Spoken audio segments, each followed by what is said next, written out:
At narito na naman ang mainit na balita mula sa mundo ng social media na hatid sa inyo ni Madam Chika. Isang mainit na balita ang ating nakalap ngayon na tiyak na magpapalakas ng usap-usapan sa buong bansa. Sandamakmak ng mga saksi ang lumantad at nagsiwalat ng mga detalye laban kay Pangulong Bongbong Marcos. Sa mga aligasyon may kinalaman sa mga kabalbalan sa kanyang administrasyon. Ayon sa mga saksi, may mga pruweba na nagpapatunay ang mga isyong ito ay tila ito ay magsisilbing malaking hamon sa pamahalaan ni Marcos. Ano nga bang pahayag ng mga saksi at ano ang magiging epekto nito sa political landscape ng bansa? Narito ang mga detalye. Sa isang press conference kamakailan, ilang mga testigo ang naglahad ng mga impormasyon na nagdudulot ng alinlangan sa kredibilidad ng mga hakbang ng kasalukuyang administrasyon. Ayon sa mga saksi, may mga isyu ng katiwalaang hindi makatarungan paggastos at hindi tamang desisyon na paniniwalaang ipinagliban at itinagon sa mga mamamayan.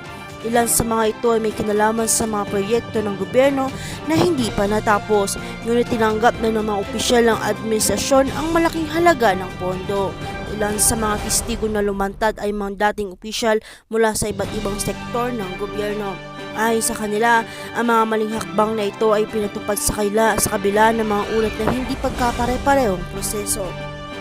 May mga aligasyon din na ilang mga kontrata at proyekto ng gobyerno ay binigyan ng go signal sa mga kilalang crony ng Marcos. Ang mga dokumentong ito ayon sa mga witness ay nakatago at inaasang ilalabas sa mga susunod na linggo upang mas mapatibay ang mga pahayag na ito.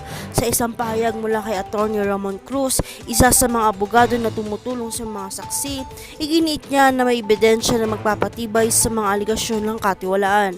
Ayon kay Cruz, nakalap na nila ang mga kontrata at dokumento na nagpapakita na hindi pagkapareho sa mga pondo ay pinamahagi ng mga proyekto ng gobyerno. Huwag nating gawing biro ang mga salitang katiwalaan. Ang mga dokumento na aming hawak ay magpapatunay na may mga pondo na hindi narating sa mga proyekto at mga pondo ay napunta sa maling mga kamay. Nagbigay din ng pahayag ang ilang mga eksperto ng sektor ng ekonomiya na nagsabing posibleng magkaroon ng malawakang epekto ang mga aligasyon na ito. Kung mapapatunayan ng mga paratang, tiyak magdudulot ito ng kawalan ng tiwala mula sa mga foreign investors at kredibilidad ng Administrasyon Marcos ay malalagay sa alanganin. Naasahan din na magiging matindi ang mga posibleng epekto nito sa mga susunod na halalan kung saan posibleng magdulot ito ng hindi pagkakasunduan at kalihutan sa mga mamamayan. Hindi pa nagbibigay ng pahayag ang Malacanang tungkol sa mga aligasyon na ito, ngunit inaasahan na magkakaroon ng press conference ang mga opisyalis ng gobyerno upang magbigay linaw sa mga paratang. Sa kabila nito, nagsimula na mag-alab ang mga discussion sa social media at sa mga kalsada kung saan ang mga netizens at mga mamamayan ay naghanap na ng mga kasagutan sa mga isyong ito. Sa mga susunod na linggo, patuloy mga hakbang upang tuklasin kung may sapat na ebidensya ang mga testigo na susustento sa kanilang mga paratang.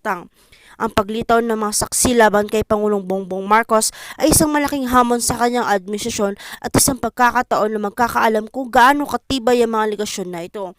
Sa mga susunod na araw, inaasahan ang patuloy na pag-usbong ng mga detalye at maaaring magbukas ito ng mas maraming tanong para sa gobyernong Marcos. Samantala, ang mga mamamayan ay patuloy nagmamasid at naghihintay kung paano ito haharapin ng kasalukuyang pamahalaan.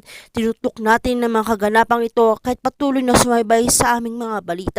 At para sa karagdagang impormasyon, panoorin ang nasabing video. At sa mga walang sawang supporters dyan, maraming salamat at kung may nais kay bahagi sa comment, ay comment mo na yun sa aming comment section at ating pag-uusapan. At kung bago ka pa lamang sa akin channel, ay huwag kalimutang mag-like, share, and subscribe para update ka sa aming bagong balita.